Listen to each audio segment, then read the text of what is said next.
No need for a request tonight because you guys know I've been waiting to talk about this one for a while now. But in the event that you guys have a series of your own that you would like to see reviewed right here on OAW Entertainment, become a patron at patreon.com/OAW and select the blockbuster tier. In addition to your request for either a television review or a television first impressions, you also get access to our Patreon exclusive content, the OAW Vault, and you get an invite to join in on the live Q&A held right here on the OAW YouTube channel, as well as the OAW Facebook page and Twitch channel. So once again, that is patreon.com/OAW and select that blockbuster tier. And with that being said, this is going to be my full season review of season 2 of The Mandalorian.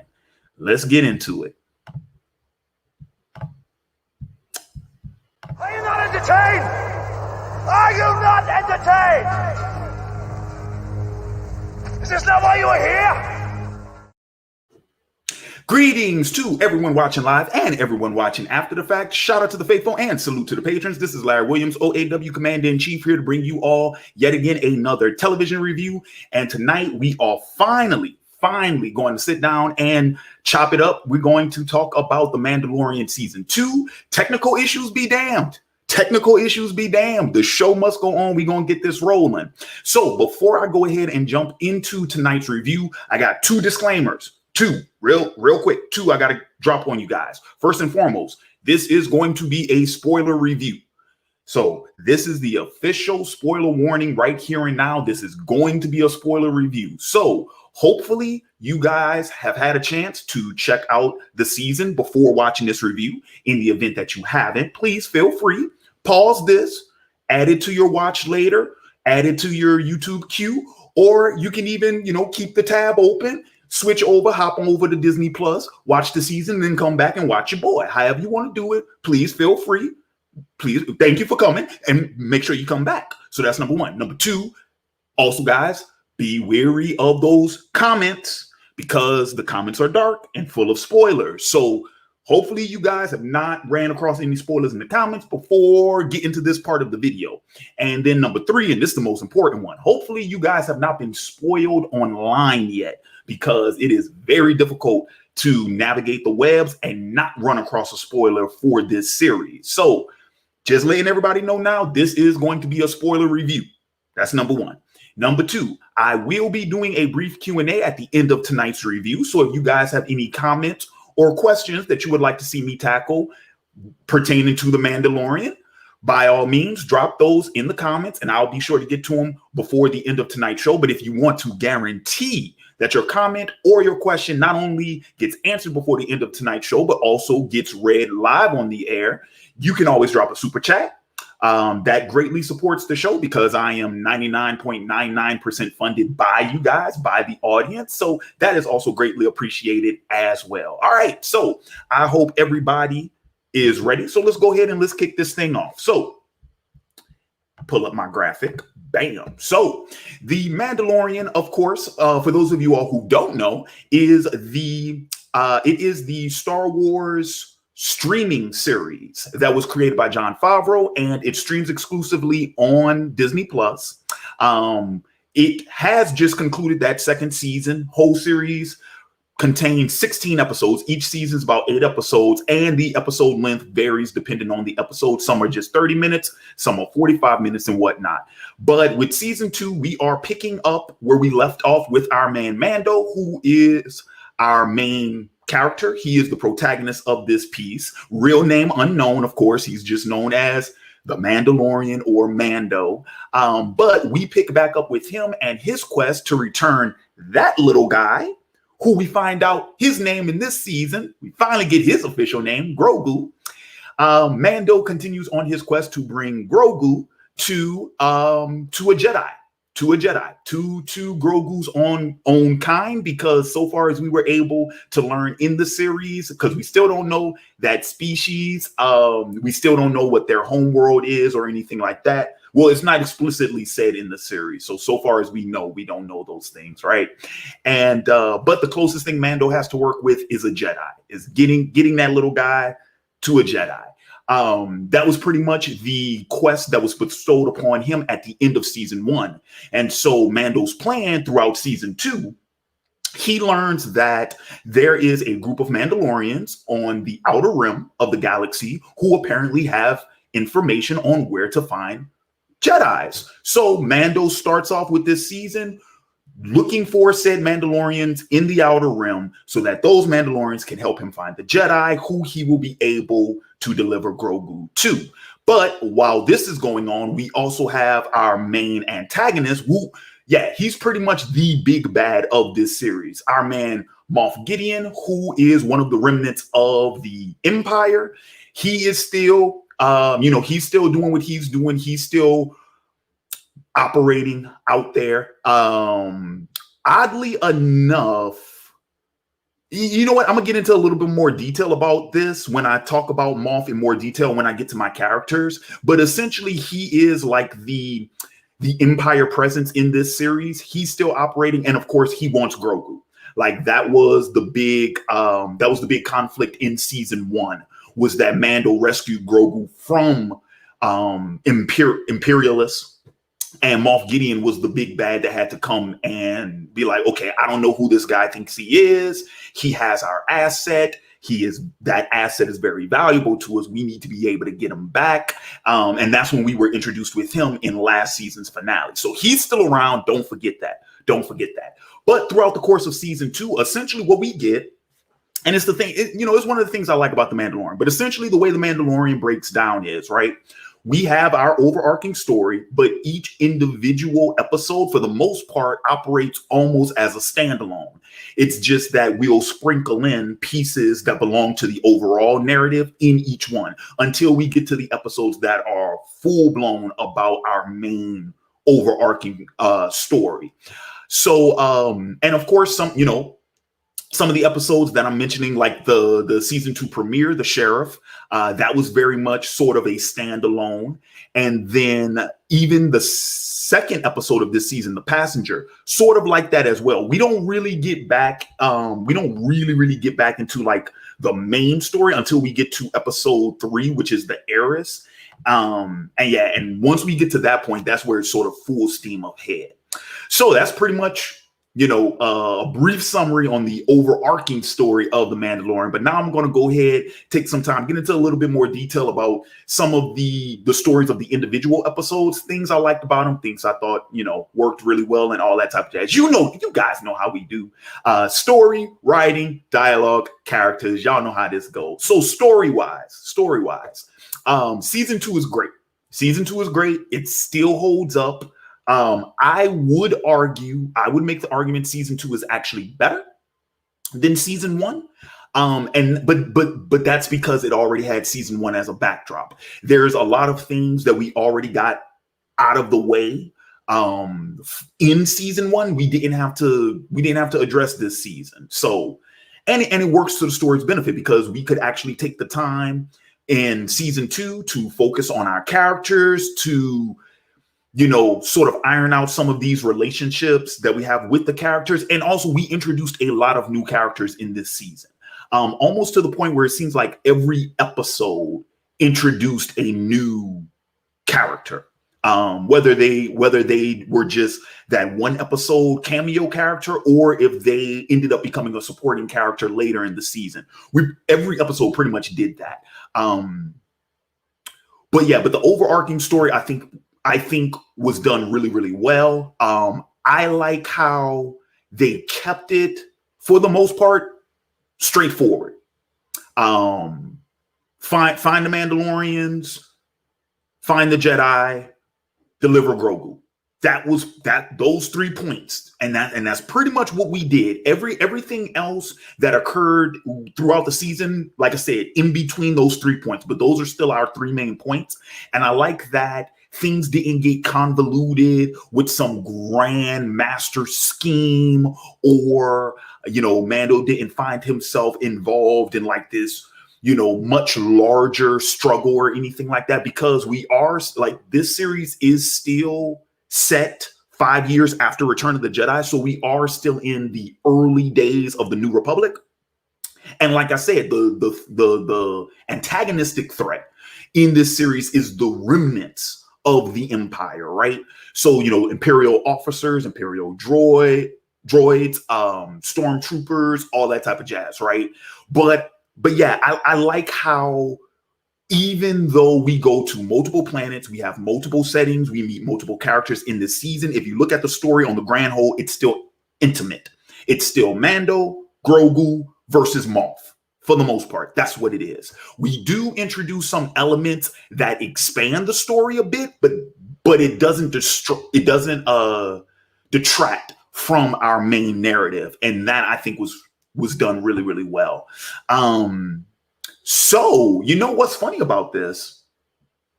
What's funny about this is usually when I do a full season review, that's when I start doing like best thing, worst thing, what worked best, what didn't work as well.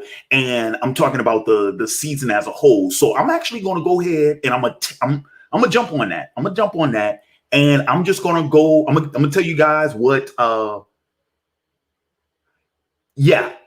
I'm gonna tell you guys what I think. Best episode, maybe the worst episode. Best thing about the season, maybe the worst thing about the season, and see where we go from there. So I'm gonna jump ahead a little bit. But like I said, I'm assuming that all of you guys have seen this. You've already seen the season if you're watching this video. So feel free, let me know your thoughts in the comments below. So best episode, I'm gonna be honest with you guys. Best episode for me. Best episode for me was The Jedi. Season 2, episode 5, The Jedi. That one, I think that episode from every metric, I think I think is the best in this season, in terms of the story, in terms of the writing, in terms of the acting, in terms of the dialogue, the action, the choreography, the effects, the music. Like I said, my only thing about that episode, my only real criticism about that episode is that it's shot a little dark. And I mean, granted, I know it's supposed to be, but that's my only real criticism. But everything else I think works really well. I like how that episode, while it, once again, remember what I said, how it almost operates as a standalone, because it does have its own self-contained story that we only see in that episode, but it also plays a major role in the overarching story, with introducing Ahsoka, and first off, bringing Ahsoka full blown into the main Star Wars continuity, because we finally got her in live action, which is a weird thing that Star Wars has. And you guys, if you've seen some of my videos before, you guys know I have a beef when it comes to the way in which animation is treated in, mainstream entertainment, where it seems like it's not legitimized until it's in live action, right? And Star Wars has kind of suffered from the same thing, because, of course, Ahsoka is an original character from the Clone Wars animated series, and then she was also brought back in Star Wars Rebels, which is another animated series. But this is the first time she's finally been in live action. And so now it's considered that she is canon. Like, now she's officially considered canon, despite the fact that she's been around since 2008, I think. So, when was the Clone Wars movie? Clone Wars movie, I think, was 2007. Anywho, point being is this. We finally bring Ahsoka in. Actually, you know what? Since I'm talking about it, let me go ahead and switch over to my Ahsoka graphic. So, because we finally officially brought Ahsoka in, because the role she plays in this season, being the Jedi that Mando's been looking for, being the one to provide the backstory with Grogu's name, for one, some of the history about him, because that's when we find out Grogu was actually a Padawan when Order 66 happened, when the Republic fell. I'm like, I know that race of aliens age differently, but geez, I'm like, so hang on. So Grogu is old enough to be Mando's grandfather? Like, geez. No, that's not right. That's not right. Because he's still a kid, even with, okay, yeah. I got that wrong. I got that. Because Ahsoka's not that old. But anywho, so but yeah, what we were able to do with that character, the way we were able to bring her in, And then of course just the self-contained story in her episode with the magistrate that she was opposing in that episode, what they do sort of with those politics, what we do introducing aspects of the Star Wars lore, and then of course the big name drop at the end of that episode with Thrawn, who's a major EU villain, and of course, and it's also a backdoor pilot for Ahsoka's series because her series was officially announced. I think that would have been 2 weeks after this episode aired was when her series was announced. So anyway, everything that episode accomplishes, I think, fantastic. In my opinion, best episode of the season. Worst episode of the season. And this one is going to be really hard because there's no bad episode in the season. Every episode is great. If I could, you know what? I would probably say season 2, episode 2, The Passenger, is probably the weakest one. And well, that's just because that one, there's not a lot of dialogue in that one. That one is pretty much, so catch everyone up, remind everyone. So in The Passenger, Mando is pretty much commissioned with ferrying a frog lady, for lack of a better term, because we never learned that race's like actual name. They just call them, frogs, frog lady, what have you. And but he's pretty much tasked with ferrying her to the planet that he has to go to in order to get the information about the Mandalorians he's seeking, because her husband has seen those Mandalorians on said planet, right? So essentially he has to bring on he has to bring on a passenger. Mando would have much rather just like to, get that information, go along his fairy way and keep going on his quest. But that's kind of part of the deal. If you want that information, you have to ferry this passenger. And so, yeah, the reason why I say it's probably the weakest episode, like I said, number one, not a lot of dialogue because Mando can't communicate with her. And that doesn't, when they are finally able to communicate with each other, that does not happen until halfway through the episode. So most of it is Mando kind of talking to himself. And a lot of it is body gesture. A lot of like subtle physical comedy, what we do with that, especially with Grogu, like with this thing with the eggs, which for the record, I'm pretty sure by now, most people know that Grogu wasn't actually eating fertilized eggs. Those eggs were not fertilized. That was the whole point in the frog lady trying to get to her husband, who was on the outer rim, because she had her eggs in the little capsule, and she had to get them to her husband so he could fertilize them. They weren't fertilized. So Grogu, in fact, was not eating children. Are we clear on that? Because that was a big thing that the media ran away with. And I'm like, did y'all even watch the episode? Did y'all pay attention to that? Anywho, but I will say this, though, even though I would probably say overall The Passenger is the weakest episode, what we do with the creatures at the end of that episode was freaking awesome. The effects were really cool. That whole sequence was terrifying and highly suspenseful. And I think in that regard, it was very effective. Even the chase sequence between him and the Rangers, the fighter pilots to that planet was really good too. Like I said, just compared to the other episodes, that's the one I think is probably the weakest of them. Still a really good episode, regardless. Still a really good episode. So I've mentioned best episode. I've mentioned worst episode. Best thing about the season overall. Best thing about, man. You know what? I wasn't even trying to get,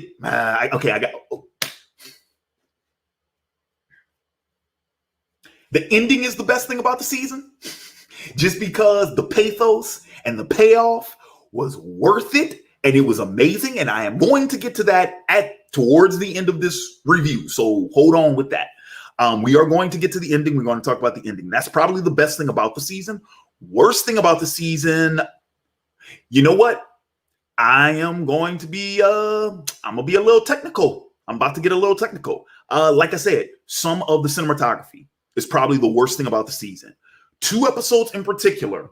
So you already heard me talk about the Jedi, how I feel like that episode shot too dark.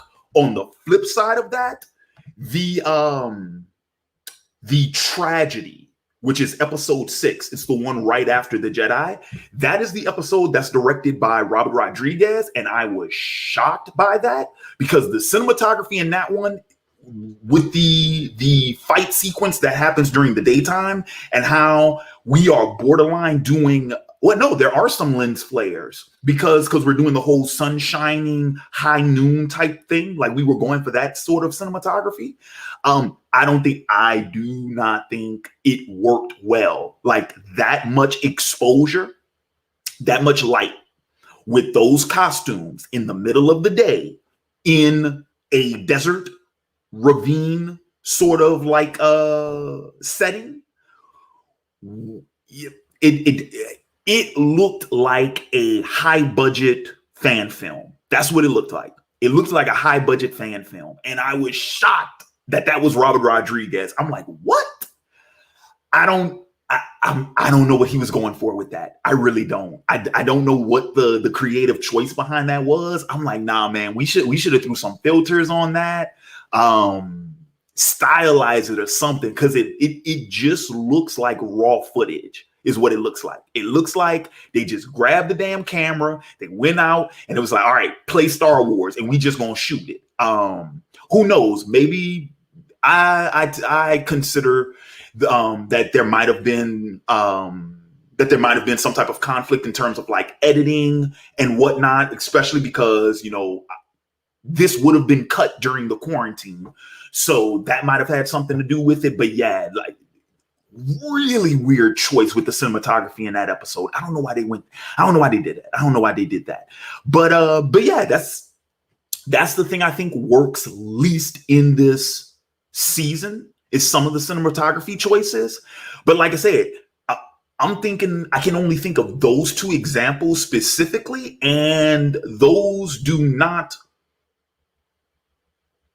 Yeah, just those two. Those do not negate the rest of the season, which is shot beautifully, in my opinion. Fantastically. Fantastic. All right, so yeah, let's talk about some of the characters and let's talk about some of the performances. So click back over here. So yeah, so we do have some of our cast from season 1. Of course, Gina Carano is back as Cara Dune. She's back. She's actually in, I think she's in 3 episodes this season. And then, of course, my man Carl Weathers as Grief Karga. He's back. I think he is in, he's only in 1 episode. Wait, is it one? Yeah, he's only in 1 episode this season. And that's in The Siege, when they go to blow up the mine that they thought was a weapon warehouse. And then, of course, they find out it was actually a lab, which that was kind of the surprise twist in that whole episode. But yeah, both of them, once again, they're great in this. They did a really good job. I like what we did with Cara Dune, pretty much setting her up for her spinoff, which is going to be Rangers of the New Republic, because we started hinting at her backstory with her being from Alderaan and whatnot. So we're hinting more of her backstory, because of course we did get the basis of her backstory last season. But yeah, we started getting into more like personal history territory with her, which I thought was really cool. So that was great. And I do wish I was hoping Carl Weathers' character was going to come back for the finale, because so in season 1, what we did was season 1 kind of has the same template, right? Where every episode is sort of like a standalone, have the whole overarching thing, and it introduces a new character, right? And so it's like, you know, Mando is either making allies or he's making enemies everywhere he goes. But at the end of season 1, they all team up for the big climax of that season. And I was hoping we were going to do the same thing in this season, which we do. But the party's smaller than I thought it would be. Because I was like, oh no, man, you know, Carl Weathers got to come back for that one, and da da da da. But yeah, you know, they did a good job. Now in terms of the new characters, because of course, like I said, we got new characters. So real quick, because I don't have a graphic for him. Timothy Oliphant in the sheriff. I thought that was so cool. I love Timothy Oliphant. I'm a fan of his, of course. I thought he did a really good job. He was the one character I was hoping we were going to see again. Granted, of course, that episode ends with him, you know, because he is introduced in the series because Mando goes to his town in search of a Mandalorian, and he runs across the sheriff who has Boba Fett's old armor, which of course we knew that wasn't Boba Fett, but that's how his character is introduced. And then, of course, at the end of the episode, he gives Mando back the armor. So it makes sense that he wouldn't come back. And you can even make the argument, why would he? He wouldn't need to. But I was just kind of hoping, you know, because I love Timothy Oliphant. I think he's hilarious. But no, one of the new characters that we did introduce this season was Bo-Katan, who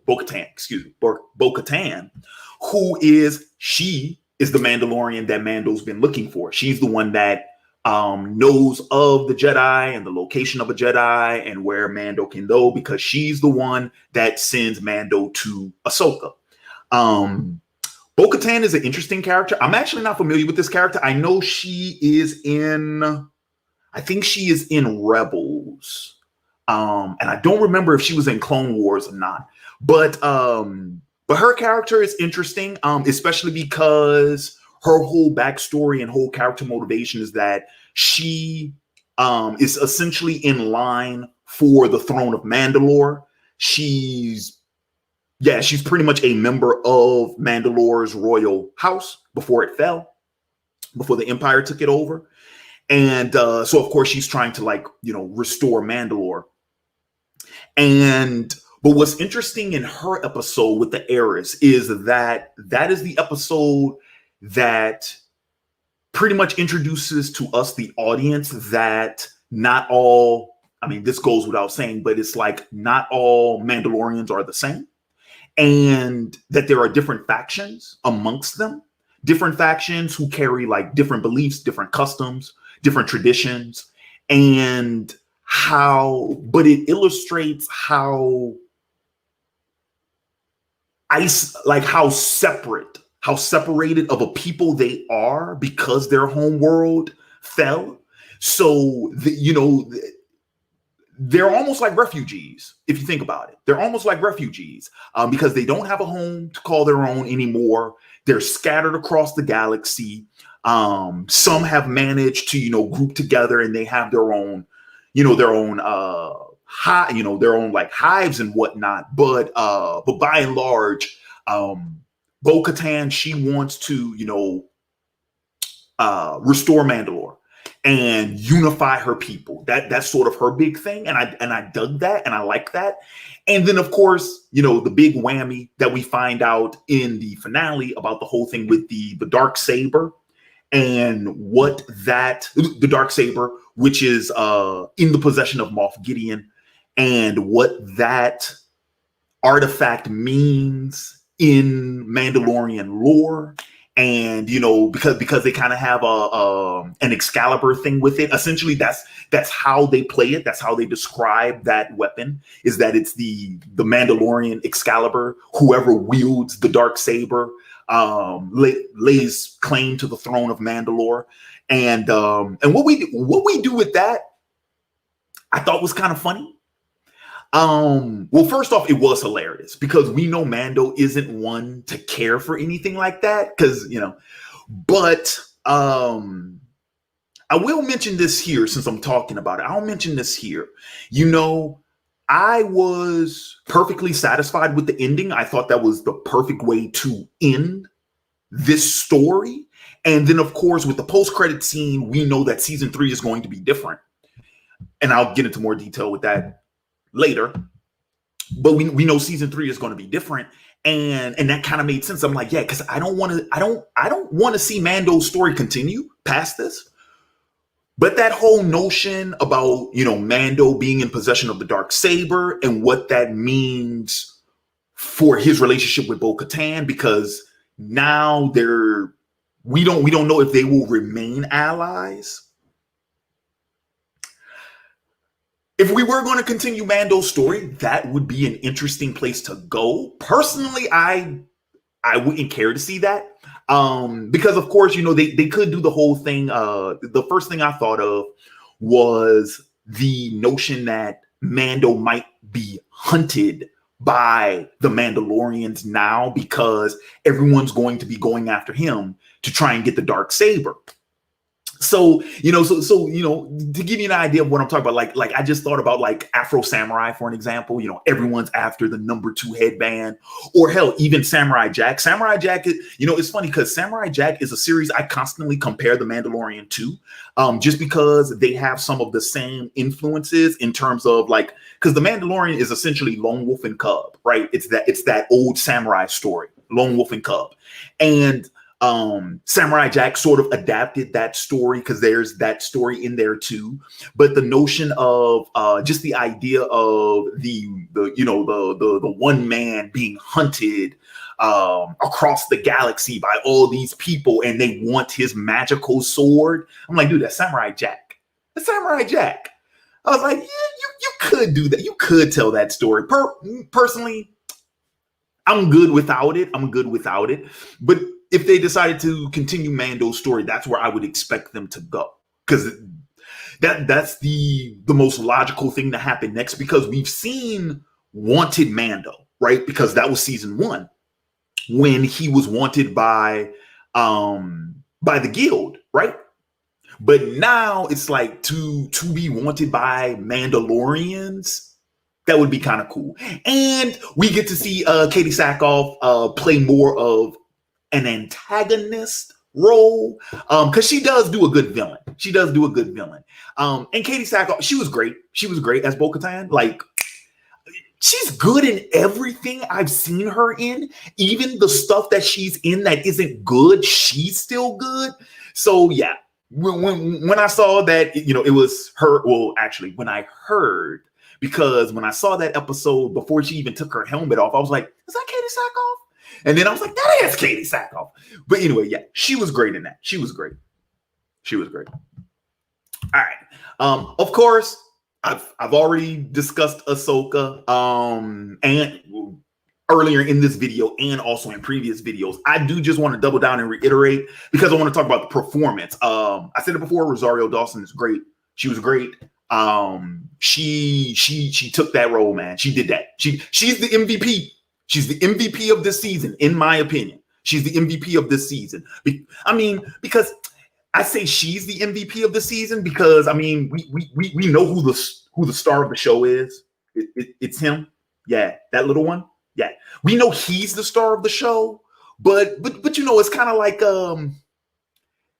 well, no, because Michael was always MVP when he played. So anyway, bad analogy. Point is, for the sake of this season, so Rosario Dawson she's the MVP of this season. She did a fantastic job. So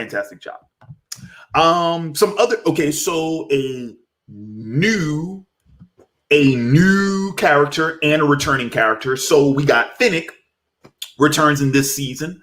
And of course, that's oh God, what is her name? I know it. Don't tell me. Ming Wen.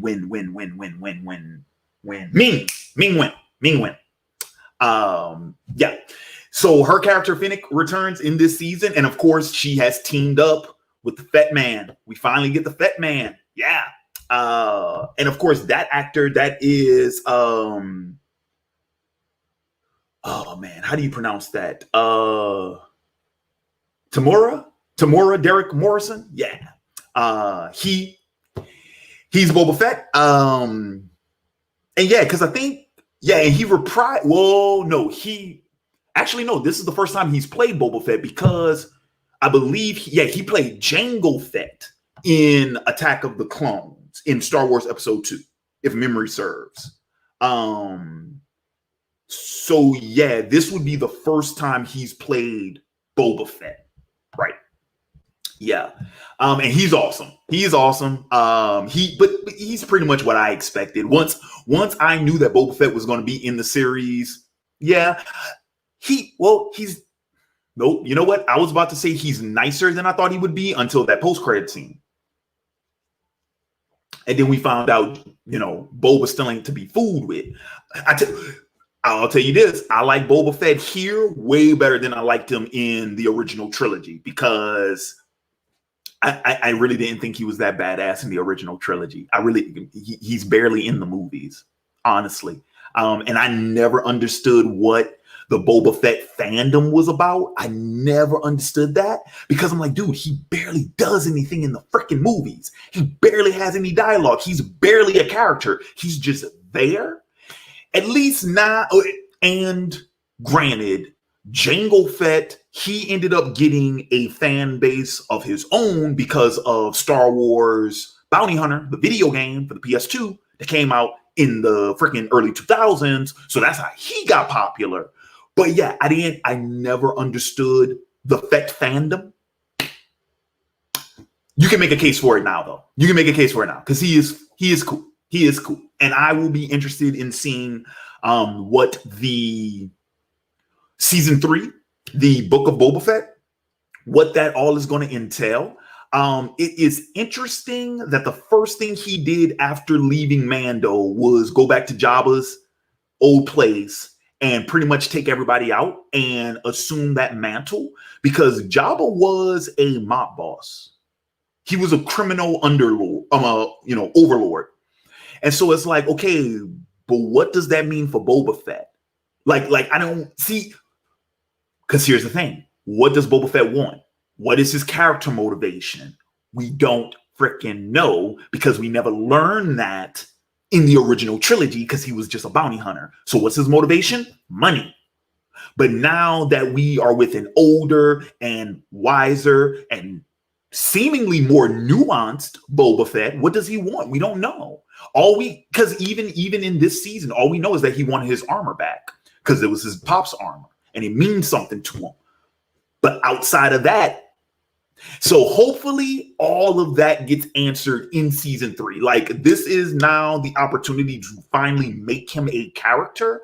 And for the record, because I know there's some people that might throw out some EU stuff at me, but if memory serves, all of Boba Fett's EU stuff is prequel territory. So again, sticking to the live action stuff. I'm pretty sure all of Boba Fett's EU material, I think it's prequel. I haven't read all of the EU, so bear with me. But yeah, he's awesome. He's awesome. And then, of course, I cannot forget. How can I forget Giancarlo Esposito returning again this season as Moff Gideon? He is awesome. I will say this, though. Interesting choice that we leave Moff in the background as much as we do in this season. I actually wasn't expecting that, especially because it's Giancarlo Esposito. Like, I thought he would be on camera more, but nah. If you go back to season 2, yeah, he only has a handful of scenes prior to episode 6, the tragedy.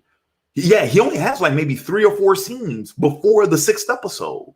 So, and of course, he's on screen the most in the finale.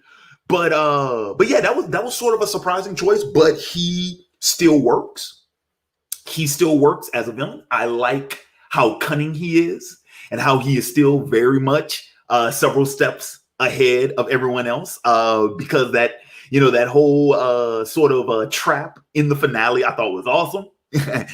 That was really freaking cool. He was like, just he told him straight up, he's like, just assume that I already know what you know.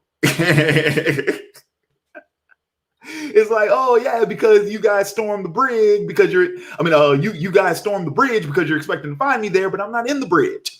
Oh yeah, that was really cool. And like I said, great actor, of course, grand performance.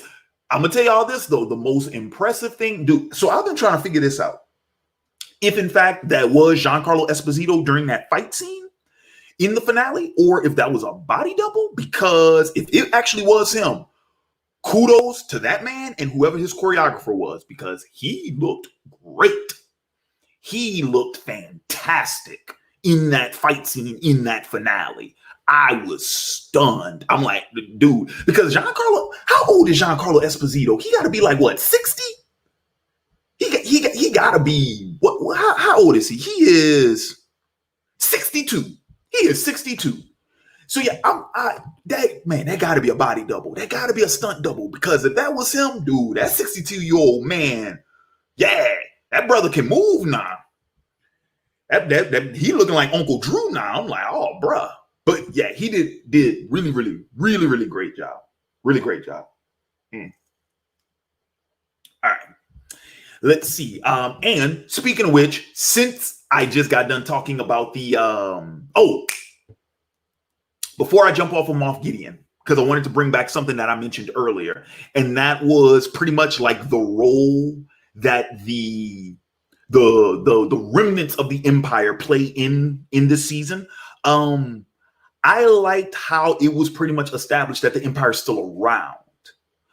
They didn't, because and yes, it does have to do with the fact that I am not a fan at all of the sequel trilogies. Like at all, episodes 7 through 9, I hate those films. I do not like them whatsoever. The First Order never made sense to me. How the First Order was able to exist in the first place never made sense to me. And I was anticipating that this series was going to sort of set that up to where you could see how the First Order happened. It doesn't, and I appreciate that, because once again, they just play it straight. It's like, no, this is just what is left of the Empire.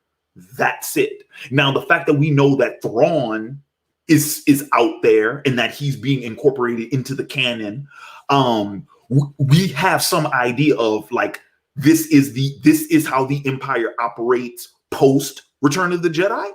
But I like that it's not that the entire Empire was wiped out. And it's not like they're trying to rebrand themselves or be something new, like that nonsense with the First Order, man. And I also like, because they mention this a couple of times in the season, how because most of the series actually takes place in the Outer Rim. They talk about how the place is sort of like the Wild West, right? Which is why for this series, it makes sense, because we're doing the whole space Western, because that's what the Mandalorian is. It's a Western, right? And that goes back to what I said about the whole lone wolf and cub thing, because that is an old samurai story that inspired, because Shane is lone wolf and cub. To give you an example of what I'm talking about, the Western Shane is lone wolf and cub. So, because we have that tradition in Western cinema with our Westerns and how they are inspired by old Japanese samurai films, and Star Wars itself was inspired by The Hidden Fortress, another old Japanese film, right? So we're still carrying on in that tradition, and we're doing so narratively as well. And but yeah, like where I was going with that whole thing is, I like how they mention that the Outer Rim was always difficult for the Empire to take control of, which is why it is such a like a Wild West sort of situation. And I like how prominent, because this makes sense. Because the X-Fighter pilots they talked about it, where they said that, it seems as though the Empire fled to the Outer Rim.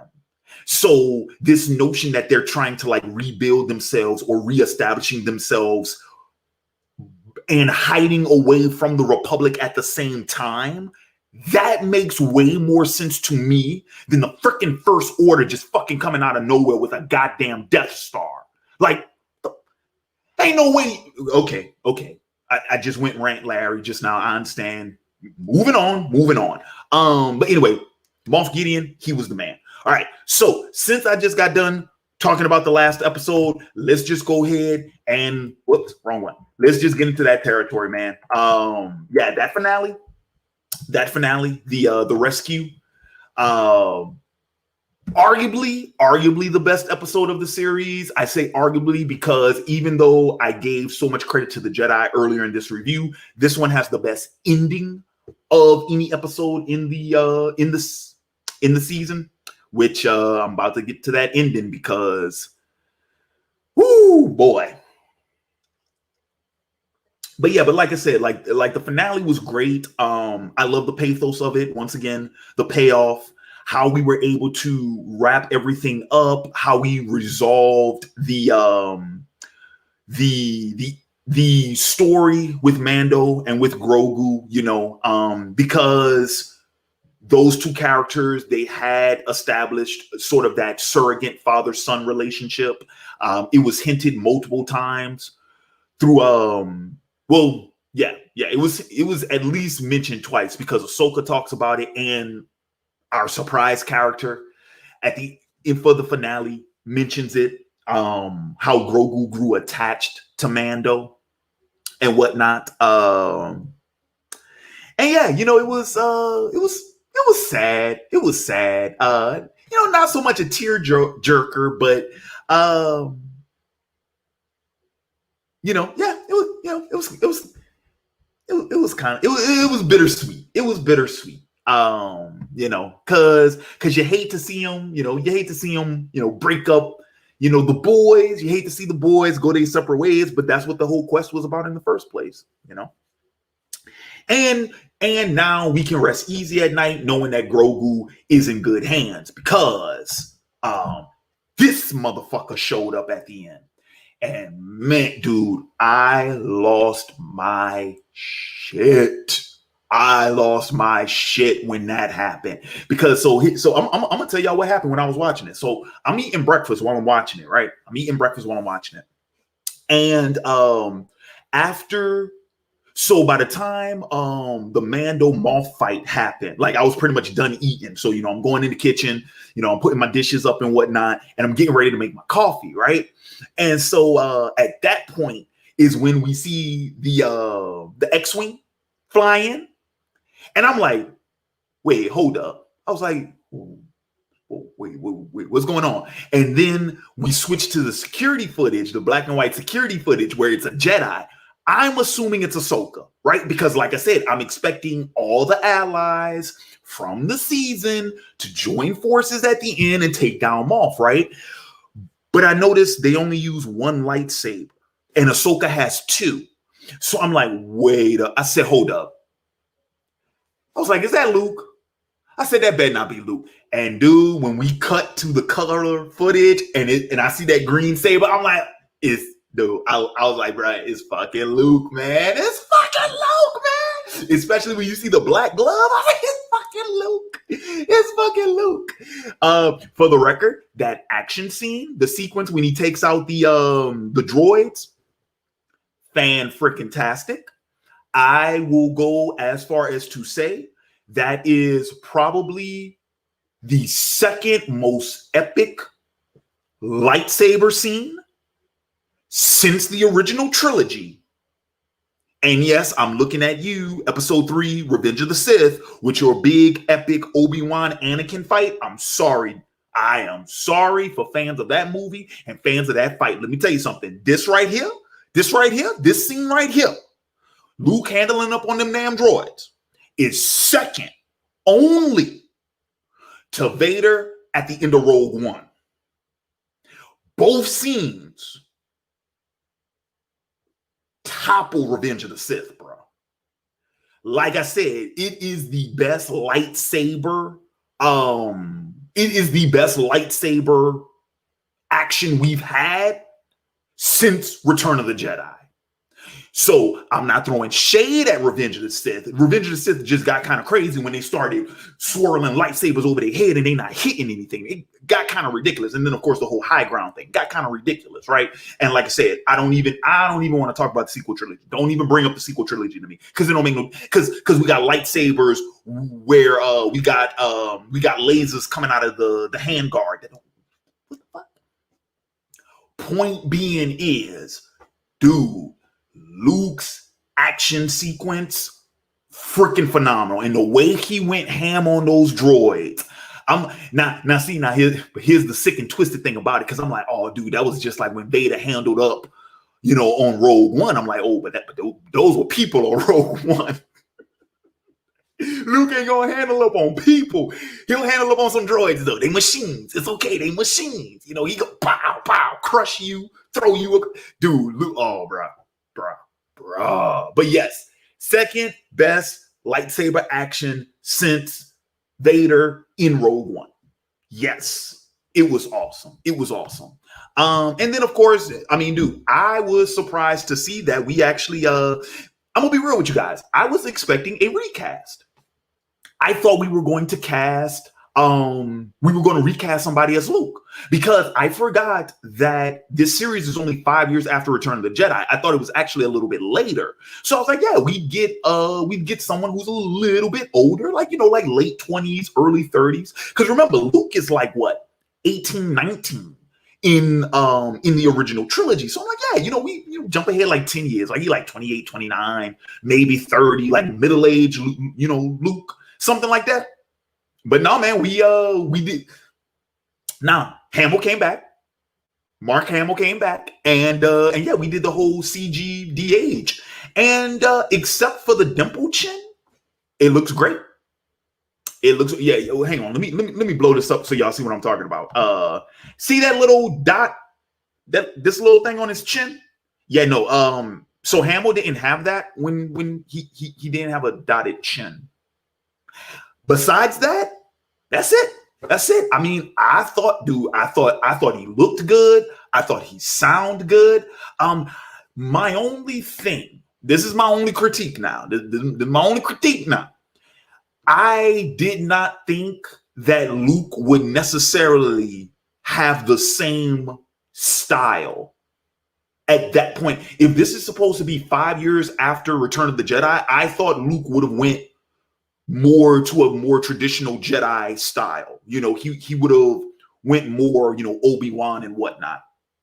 Essentially closer to what he wears in The Last Jedi, something like that. But no, he's still rocking his all black, like he did in Return of the Jedi. But you know what's funny about that though? That makes more sense to me for Luke, for his character. That makes more sense. Not just because of the visual symbolism of what that means. Because remember what happens with Luke in that original trilogy. In A New Hope, he's wearing all white. Why? Because he's green. Because he's a rookie. Because he's new. It's like getting a white belt. And then notice in The Empire Strikes Back, he's dirty. He's grungy. It's brown. Because it's like, yeah, because he's going through his he's going through his trial, that's the struggle phase. But when we see Luke at the, in Return of the Jedi, all black, because now the student has become the master. So much so that he finally makes his own lightsaber, once again, going back to that samurai tradition, because in the samurai tradition, that was sort of the mark that your training was complete when you forge your own sword, when you create your own katana. That was you becoming the master. And so we saw that with Luke and whatnot, right? And then of course, granted retrospectively, but the fact that he has a green saber, which was different than any other color in the original trilogy, and because we find out that Yoda had a green one, which, like I said, was a retrospective creative choice. I understand that. But the point being is, it's like that is Jedi Master Luke. Like that, when I think of Jedi Master Luke, that's what I think of. The all black, green saber. And like I said, just with the visual symbolism of that, because Luke was tempted to the dark side in Return of the Jedi, and his like he dresses like a Sith. Dude, do y'all see this? The man looks like a Sith Lord. He looks like a Sith. But that's that duality, that flirtation, that is Luke, right? It's like Luke is as close to the dark side as you can be without going full Vader. You know what I mean? He is so in tune with the Force, and he is so in control of himself that he knows. I mean, dude, you can't tell me that Luke handled up on those droids and he was graceful about it. No, he wasn't. He went ham, cheese, burger on those droids. And it wasn't nothing. I mean, it was the devastation was graceful, but you can't tell me he was zen and he was at peace. No, like Luke knows how to activate that rage. He knows how to activate the anger without getting lost to it.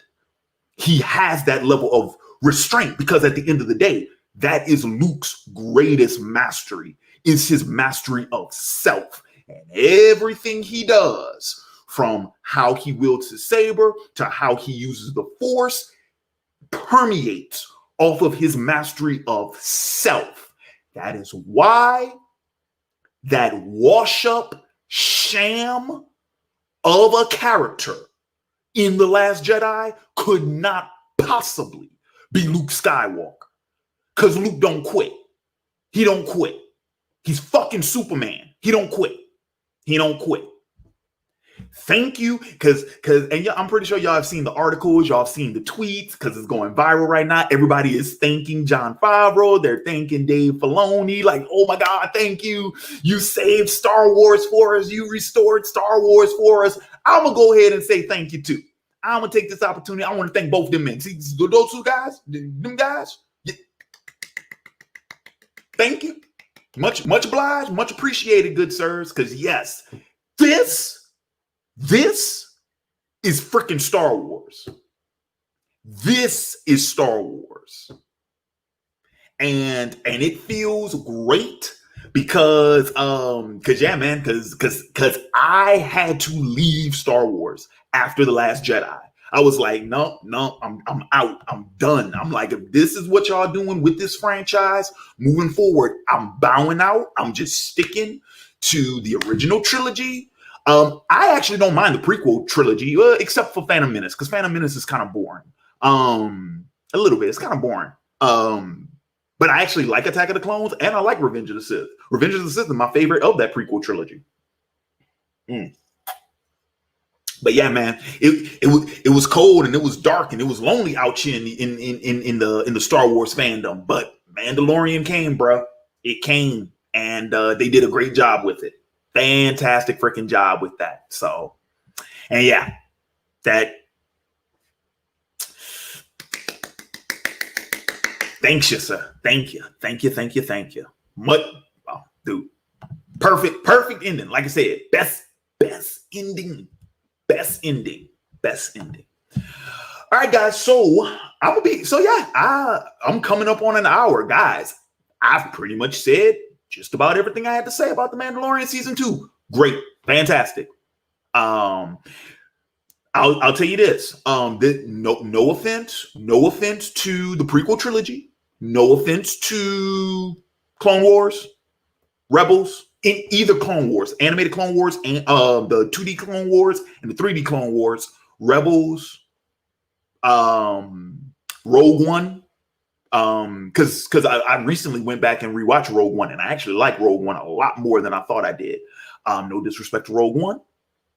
But this is the best Star Wars production since the original trilogy. Hands down. It's the best Star Wars since Return of the Jedi. And I would even argue it's probably even better than Return of the Jedi.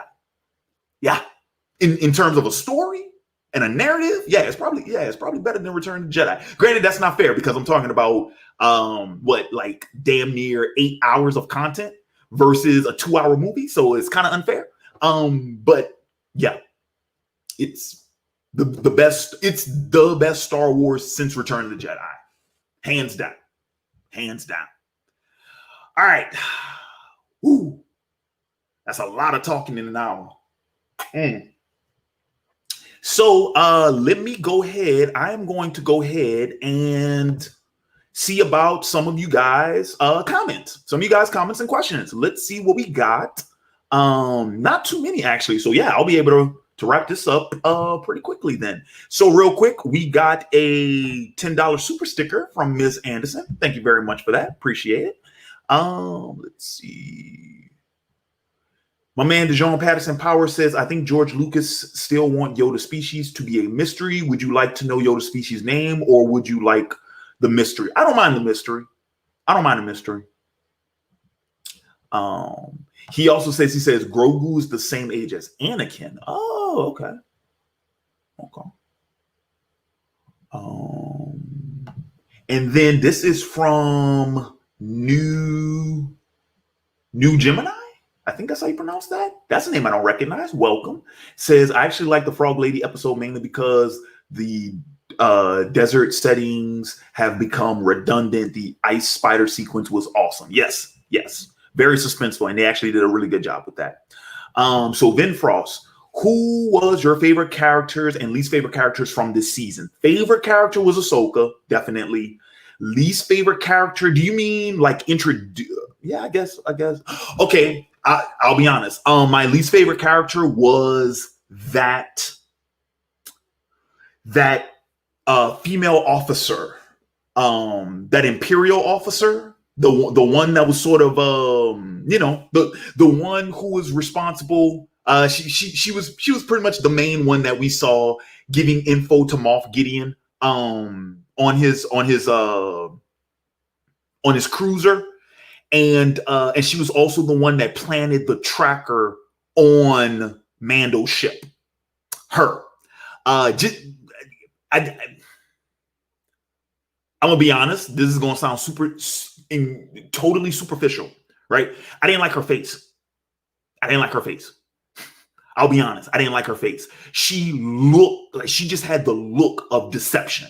She just looked dubious. She looked like you could not trust her. Like she was sneaky and deceitful. And granted, she's an antagonist character. That's her job. That's how she's supposed. But she did it too well. She did it too well. I didn't like her. I'm like, I don't like you. I don't like you. So yeah. But not other than that, I mean, most of the characters in the season I liked. I didn't mention this in the review portion. I love what we did with Bill Burr. This his episode this season. He was good. He was really, really good. DeJohn also asked, he said, would you consider most of the stuff in this season fan service? I consider good fan service. No. By that token, you can consider the Mandalorian period as being fan service. But I mean, if we're being honest, I don't consider it fan service. Yeah, maybe the Luke thing is fan service, but it makes sense. It makes sense.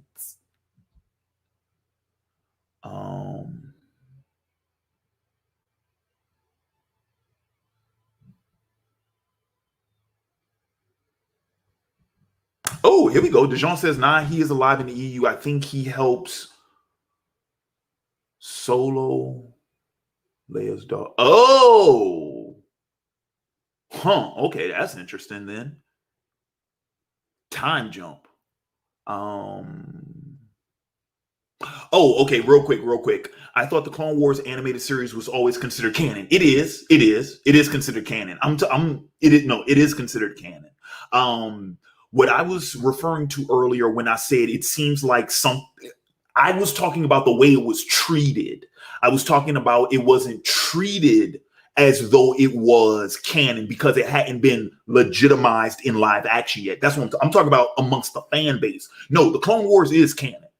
That is canon. But my thing is, it's like you very seldomly ever heard fans talk about it unless they were fans of that series, and you damn sure never heard any of the writers or directors of any of the films reference it. So that's what I mean when I say they treated it as if it wasn't canon.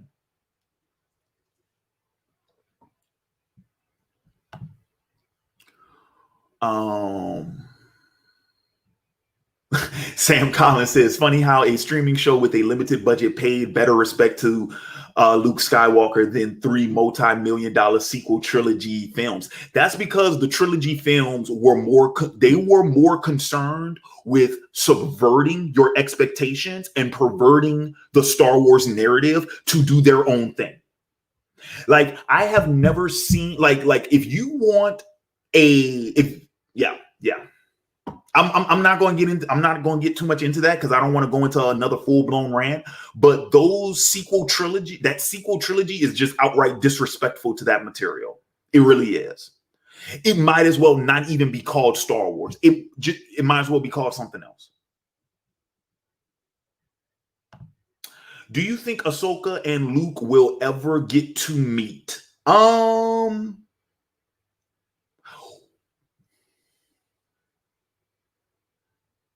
That depends. That depends on what we do with Thrawn. Because if memory serves, Luke encounters Thrawn in the books. I'm pretty sure I'm right on that. I know that. Yeah. So yeah, but that doesn't mean we're going to adapt the books. I'm sure at some point that will happen, just because if they make Thrawn out to be the threat in Ahsoka's show that he is in the books, Luke has to appear at some point, unless we use Ahsoka to serve as the protagonist in that conflict. You see what I mean? Because I think in the EU books, y'all correct me if I'm wrong, let me know in the comments, it's Luke, Han, and Leia. It takes all three of them to stop Thrawn.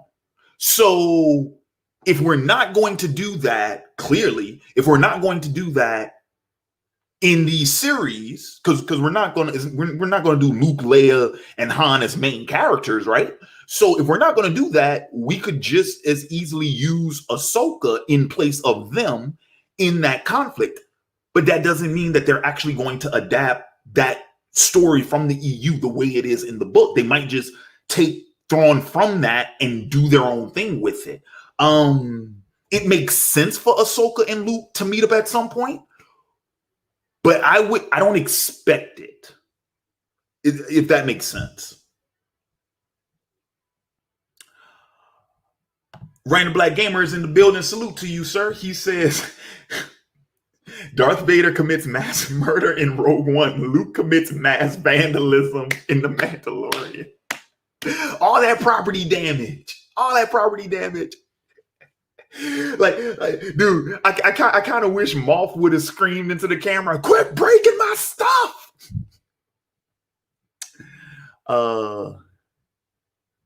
Let's see.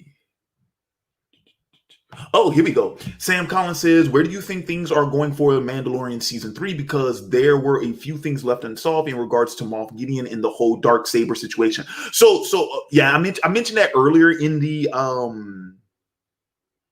video, but if Season 3 is going to be the Book of Boba Fett, I don't expect Mando to be involved in it at all. I actually don't expect it to have anything to do with the first 2 seasons. Like, I kind of expect it to be its own thing, like its own sort of like standalone, either standalone season or standalone story. We don't know, because we don't know if we'll continue with Boba Fett like more than just Season 3. But the way, I mean, even the title, The Book of Boba Fett, feels like an offshoot thing. Like, it feels like its own, self-contained chapter. I don't imagine we'll include any of the Mandalore stuff. I don't think we will.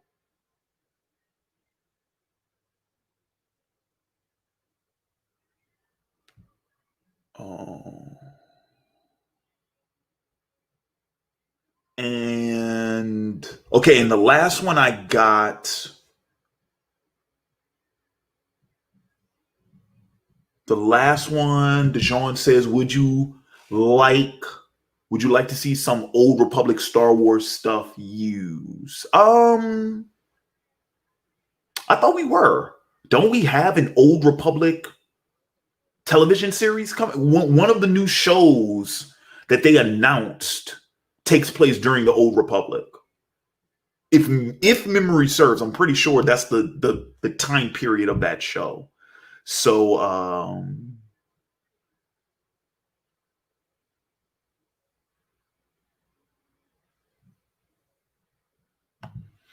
and Esper brings up I was Rand Black Gamer says I was a bit confused with the Bo-Katan being conflicted with the ritual combat for the dark saber. She accepted it when Sabine gave it to her in Rebels, so I don't see why she can't accept it from Din. Good question, but you see what I mean about everything lining up with the canon. Yeah, we'll I imagine that's probably going to come up again at some point. I just don't know if it's going to be in this series or not. Who knows? They could pick up that plot thread in Rangers of the New Republic. Especially since, well, no, she only wanted the Darksaber from Moff. Bo-Katan didn't really want Moff himself. Like that's Kara's collar. Like she was the one that wanted to bring him in. And I am expecting Moff to pop up at some point in that series. He'll probably be in that. Hell, who knows? We might open the pilot for Rangers of the New Republic with her bringing him in following the end of the Mandalorian season 2. So that's how I would open that show, with her bringing him in. But yeah. All right, so I got to the end of the comments, and I am almost at an hour and 11 minutes. That's crazy. But and Aaron Rodgers has scored 2 touchdowns for me. I'm in the fantasy playoffs, y'all. So yeah, I'm actually about to go and watch that game right now.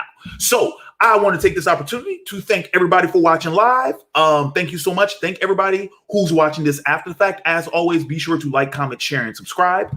Follow me on social media. That is facebook.com/OAW Entertainment, twitter.com/OAWENTMT, twitch.tv/OAW Entertainment, of course, right here on youtube.com/OAW Entertainment. Subscribe, become a subscriber if you have not yet done so. And also make sure you press that bell icon so you can get notified on whenever I go live, whenever I upload videos, because of course, YouTube be acting crazy, not getting notifications out to you guys.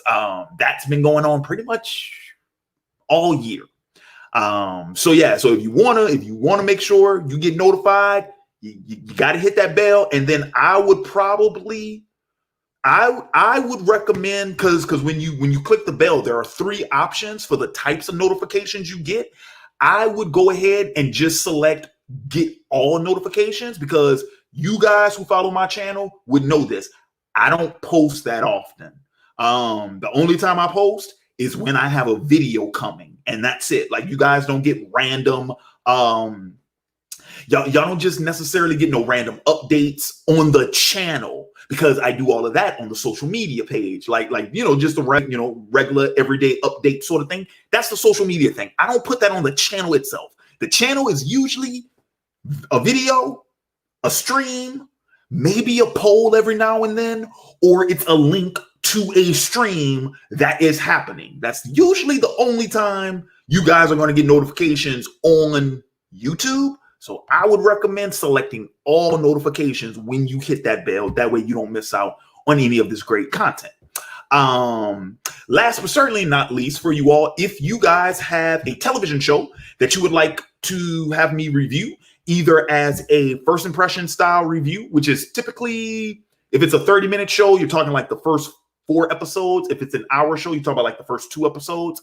Become a patron at patreon.com/OAW. Select the blockbuster tier. If you want a full season review, which of course would be multiple episodes, go ahead, pledge to the Blockbuster tier, and then send me a message on Patreon, and we'll work out an arrangement to see if we can get that happening. So once again, that is patreon.com/OAW. Select that Blockbuster tier. In addition to your request for said television show, right? In addition to your video request, you also get access to all the Patreon exclusive content. You get access to the OAW Vault, which is the original 2 seasons of Otaku Assemble Weekly. In case you didn't know what OAW stood for, yeah, that's where the name comes from. Otaku Assemble Weekly. That was the name of the anime and manga review web series that kicked off the channel. That also includes, there's some list videos, of course, rants. Rants was a weekly segment back then. And got a couple of movie reviews in there as well. Once again, that is included along with your pledge. And then last, but certainly not least, you get an invite to participate in the live Q&A. You get to not just be in the comments posting questions. You get to be on camera, on the panel, talking with me for the live Q&A, for the monthly live Q&A.